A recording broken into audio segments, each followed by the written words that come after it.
मुझे लगता है बहुत बड़ा नुकसान नहीं है। ये कुछ ज़्यादा ही इस चीज़ को दूसरे तरीके से पेश किया जा रहा है। देखिए, जो आपने फिगर बताई है 53 वाली, वो तो है ही 2017 की। हमें ये नहीं भूलना चाहिए कि 53 सीटें तो 58 में से भारतीय जनता पार्टी ने जीती थी, लेकिन 15 सीटों पर भारतीय जनता पार्टी जो एक और फिगर है मेरे पास, उसमें सहारनपुर, शामली, मुजफ्फरनगर, बिजनौर, मुरादाबाद, रामपुर, अमरोहा और नीचे फिर आगरा और ये जिले। तो इनमें जो है 53 के बजाय 94 सीट में से 73 मिली थी भारतीय जनता पार्टी को, और 15 में वो सेकंड रही थी, समाजवादी पार्टी 26 रही थी, बीएसपी 36 सीटों पर सेकंड रही थी, कांग्रेस 11 पर रही थी, आरएलडी केवल 4 सीटों पर सेकंड थी, एक सीट छपरोली जीत पाई थी वो। ओवैसी की जो पार्टी है वो केवल एक सीट पर रही थी, इंडिपेंडेंट एक सीट पर रही थी। और अगर डिटेल में बताऊं तो समाजवादी पार्टी 15 सीटें जीती थी, इन 94 में से बीएसपी केवल 3 जीती थी, कांग्रेस केवल 2 सीटें सहारनपुर की जीती थी और लोकदल एक सीट छपरोली की जीती थी।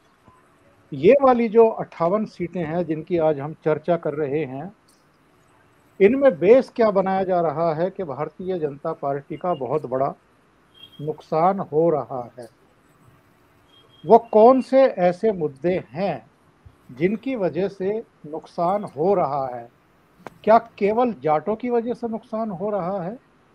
क्या केवल किसान आंदोलन की वजह से नुकसान हो रहा है? क्या 2014 में या 2017 में या 2019 में इन मुसलमानों ने भारतीय जनता पार्टी को वोट दिया था, जो अब सपा या रालोद के पक्ष में खड़े हुए दिखाई दे रहे हैं लंबी लंबी लाइनें लगा करके? ऐसा नहीं है। 2014, 2017, 2019 में भी मुसलमानों ने भारतीय जनता पार्टी के खिलाफ ही वोट दिया था, और 2014, 17, 19 में जाटों का कितना प्रतिशत वोट भारतीय जनता पार्टी को मिला था?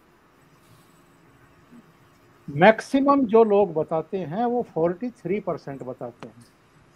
इसका मतलब ये है कि 57% जाटों ने गैर भाजपा दलों को ही का वोट कास्ट किया था 2014, 17 और 19 में। अब सवाल ये है कि राकेश टिकैत या नरेश टिकैत के जयंत चौधरी के सिर पर हाथ रख देने भर से क्या उनको इतना अभयदान मिल गया है, या ये इतने लोकप्रिय हैं दोनों भाई कि पूरे पश्चिमी उत्तर प्रदेश के जाट जो हैं वो भारतीय जनता पार्टी को तो शून्य वोट दे रहे हैं, और 100% जो है वो जयंत चौधरी को और आपके समाजवादी पार्टी को दे रहे हैं? ऐसा नहीं है। अभी भी जाटों के मेरे विचार से 30+% वोट बीजेपी को गए हैं। और कितनी ऐसी सीटें हैं, हम एक नाहिद हसन का नाम ले देते हैं, हम एक दो और सीटों का नाम ले देते हैं, उसके बाद हमें सीटें याद नहीं रहती हैं कि अब हम चौथी, पांचवी, छठी सीट कौन सी बताएं जिसमें मुसलमानों ने एकजुट वोट किया है या जाटों ने एकजुट होकर के वोट किया है और भारतीय जनता पार्टी की एक तरीके से आप कहें कि खट खड़ी कर दी है। ऐसा मुझे दिखाई नहीं दे रहा है। हाँ, भारतीय जनता पार्टी को नुकसान है, क्योंकि 2017 में भारतीय जनता पार्टी को एक तरफा वोट मिले थे, और इन 58 में से 53 सीटें तो सीधे सीधे भारतीय जनता पार्टी ने ही जीत ली थी। ये बात सही है जो भावेश ने कही है और जो वीरेंद्र जी ने कही है कि इस बार वैसा ध्रुवीकरण नहीं है जो 2013 के दंगे और कवाल में जो सचिन और गौरव की हत्या हुई थी उसके बाद एक उबाल देखा गया था, एक नाराजगी देखी गई थी। और उसकी एक बड़ी वजह यह भी थी कि अखिलेश यादव चीफ मिनिस्टर थे और आजम खान जो है वो समानांतर चीफ मिनिस्टर की भूमिका में रहते हुए मुजफ्फरनगर जिले में अपराधियों के खिलाफ कार्रवाई नहीं होने दे रहे थे। बहुत बड़ी संख्या में जाट लड़कों को, करीब 1500 जाट लड़कों को उठा करके जेल में डाल दिया गया था। उनके खिलाफ कई तरह के मुकदमे कायम करा दिए गए थे और जो लड़के बीएसएफ की, अर्धसैनिक बलों की, पुलिस की, दिल्ली पुलिस की तैयारी कर रहे थे, उनका भविष्य चौपट कर दिया था।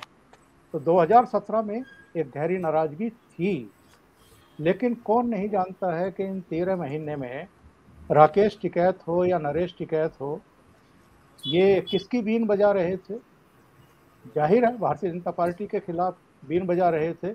लेकिन जब हम अभी हाल के पंचायत चुनाव देखते हैं, जो विशुद्ध रूप से ग्रामीण क्षेत्रों पर ही आधारित चुनाव है, उसमें क्या हुआ? उसमें भारतीय जनता पार्टी के चेयरमैन बने। अंतिम बात मैं ये कहना चाह रहा हूं कि इन दोनों भाइयों का राजनीतिक रूप से कोई बहुत बड़ा प्रभाव हो, ऐसा मैं बिल्कुल नहीं मानता। और ये कई चुनाव में साबित हो चुका। ये तो खैर अब सियासत कर रहे हैं, अब आंदोलन कर रहे हैं। मैंने तो इनके पिताजी को कवर किया है, महेंद्र सिंह टिकैत के हर आंदोलन को मैंने कवर किया है। महेंद्र सिंह टिकैत का कोई राजनीतिक प्रभाव नहीं हुआ करता था। उनको पटाने की, समझाने की, अपने खेमे में करने की चौधरी देवीलाल ने भी कोशिश की। एचडी देवगौड़ा भी आए थे, मुलायम सिंह यादव ने कई चक्कर काटे थे, Chandrashekhar as prime minister Sisauli पहुंचे थे। कभी महेंद्र सिंह टिकैत के कहने पर किसी ने मुलायम सिंह यादव को वोट दिए हो, मुझे तो याद नहीं आ रही। और हरियाणा के किसी नेता के कहने पर यहाँ के जाट किसी को वोट करेंगे, ऐसा भी कभी नहीं हुआ। और यहाँ के नेताओं ने जब जब हरियाणा में जाकर के अपनी किस्मत आजमाने की कोशिश की, तो हरियाणा के जाटों ने उनको अपना नेता नहीं माना। तो ये चीज हर बार कही जाती है। 2014 में भी मीडिया का एक वर्ग भारतीय जनता पार्टी को हरा रहा था। 2017 में भी कोई ये कहने को तैयार नहीं था कि भारतीय जनता पार्टी को 200 सीटें भी मिल जाएंगी। 2019 में फिर मोदी को हराया जा रहा था।